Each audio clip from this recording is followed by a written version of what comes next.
Cuclí, ¿qué es eso? Una revista. Una revista y un periódico mural.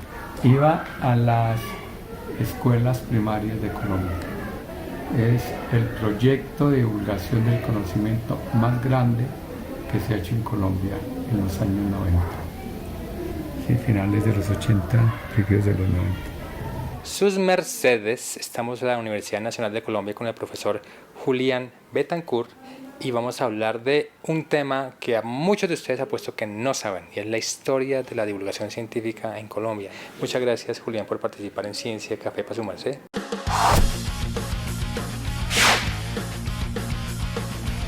¿Cómo se divulgaba la ciencia en Colombia?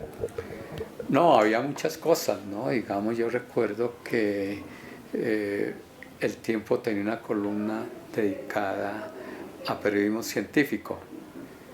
En este momento en los 80 ya.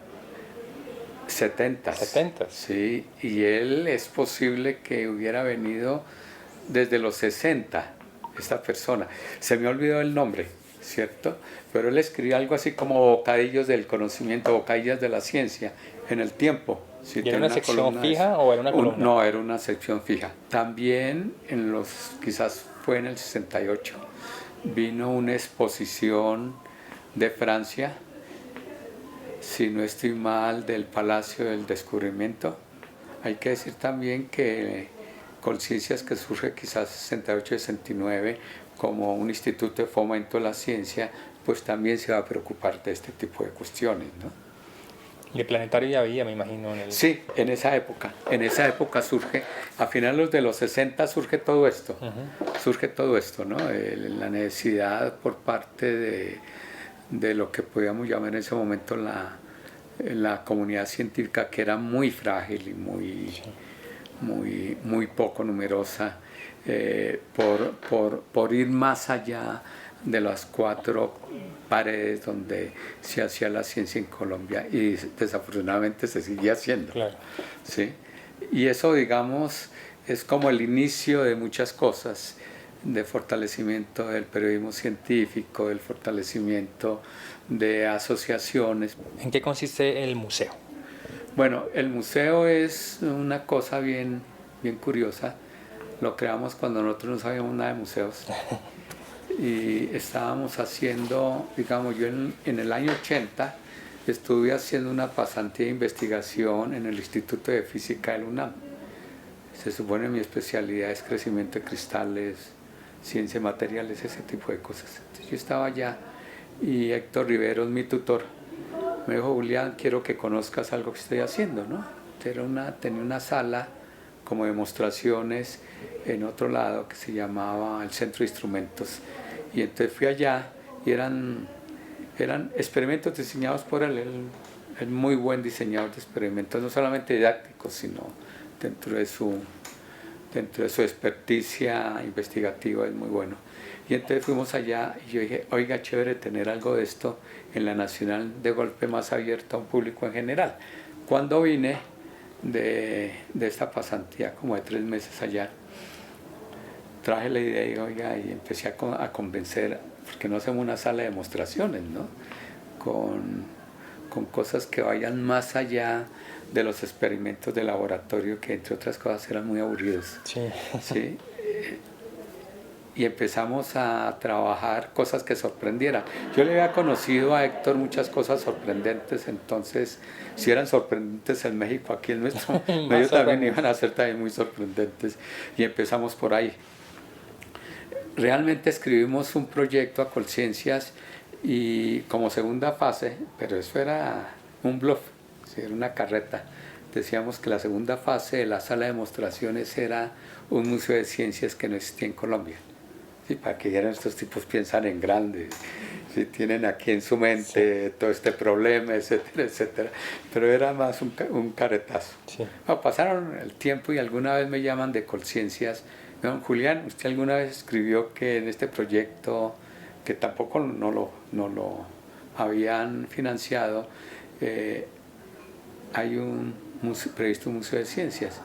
Entonces estamos interesados en eso y queremos que vaya a México y a Estados Unidos a visitar estos museos.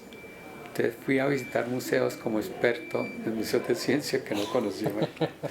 Pero el país es así, ¿no? Cuéntanos de qué se trata esta maleta de la ciencia, cómo es el Las asunto. maletas. Nosotros, como yo soy físico, en el 2005 fue el Año Internacional de la Física por cumplirse 100 años de los famosos artículos de Einstein, el efecto fotoeléctrico y otros que él publicó. Y entonces hicimos una exposición sobre Einstein. De ahí nos empezaron a escribir que lleváramos la exposición a colegios y a otros lados de Colombia, pues en ese momento, que era el 2005, 2006 ya, el año siguiente, pues Colombia está en plena guerra interna y eso hizo que el transporte terrestre se subiera, ¿no? Por ejemplo, nos pidieron a Pasto que lleváramos la exposición. Solamente la exposición llevarla costaba 3 millones y 3 millones traerla. Claro. Entonces se nos ocurrió rediseñar todo y meterle en una maleta como esa de turista que está allá, ¿cierto? No diseñar una maleta, meterle una maleta de turista. Bueno, nosotros trabajamos mucho el objeto cotidiano como mediador pedagógico. Y ahí empezó nuestro programa Las Maletas del Museo. Hemos hecho unos 10 temas, las maletas han caminado por todo lado de Colombia. Hemos sido acompañados también en el programa de las maletas por entidades como Colciencias, por entidades como el Planetario, como el Jardín Botánico de Bogotá, también por la Alcaldía Menor de Teusaquillo, como hicimos un poco de maletas, la maleta de la primera infancia, derechos y valores, Teusaquillo, zona incluyente y diversa, trabajamos problemas del LGTB, todo este tipo de cosas, ¿no? Entonces ha sido muy interesante, sobre todo que las maletas permiten llegar a cualquier pueblo, no importa que es tan alejado, puede llegar en burro, en mula, en canoa, etcétera, etcétera. Y ha sido chévere. Además, se ha divulgado el programa. Nosotros somos fundadores de la red de popularización de la ciencia y la tecnología en América Latina y el Caribe, y allí se ha mostrado el programa Las Maletas, y otros países, por ejemplo como Uruguay, se han inspirado en él y tiene un programa nacional de maletas. Sí. Qué creatividad para lograr llevar esos temas de ciencia a las comunidades de una manera que es novedosa, ¿no? No están mandando las cosas por internet o por email, ¿no? Sino una maleta. Nosotros como Homo sapiens evolucionamos miles de años en un mundo analógico. Esto es un mundo analógico, está allí evolucionado. Y eso hace que, y además le dicen a uno, mire, el Homo sapiens evolucionó un cerebro en busca de una mano en busca de un cerebro, y uno se pregunta, ¿y quién fue el mediador? El objeto. ¿Y qué formas tomó esa mediación? Pues formas de actividades para una comunidad, una tribu pequeña, un clan de dos chiquitos de hace 30.000, 40.000, 50.000 años, que podríamos asimilar ahora como trabajo, pero lo otro fue el juego con objetos. Lo que pasa es que nuestra sociedad ha satanizado el juego, lo dice, no, eso es cosa de niños, ¿no? Todo el mundo juega. Quieto, no juegue. Sí, todo el mundo juega, y además es que la noción de juego va más allá de la niñez, y es que el problema es que el cerebro necesita jugar. Siempre se ha dicho cuál es el problema del juego si no tiene ninguna finalidad. Finalmente hemos llegado a la conclusión que sí. Lo que pasa es que el cerebro necesita descansar y la manera que tiene es jugar. Anécdota científica.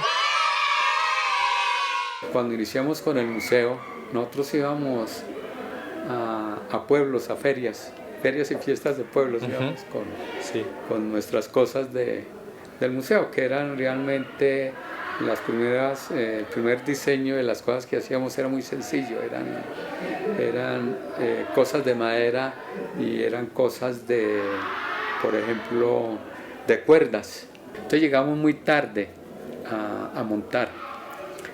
Yo llegué y entré con el profesor Fabio Córdoba Y recuerdo muy bien que ya todo el mundo había montado, todos eran colegios, ¿sí? Y habían unos par de profesores, una pareja de profesores, un profesor y una profesora, muy bien vestidos con sus batas impolutas, batas blancas, etc. Y yo recuerdo que uno le dijo al otro, oiga, ¿quién sabe de qué pueblo perdido vendrán estos pobres profesores con esas vainas? Pues esas tablas y esas cuerdas fueron el éxito de esa exposición, de esa feria, dicho por el ministerio. El ministerio hizo una serie de encuestas a ver cuál fue la de más aceptación, etcétera. Pues esa fue la primera vez Ganadora. que se hizo una exposición interactiva en el país. Julián, muchísimas gracias por haber participado en Ciencia Café. No, sí, ya para su merced. Gracias.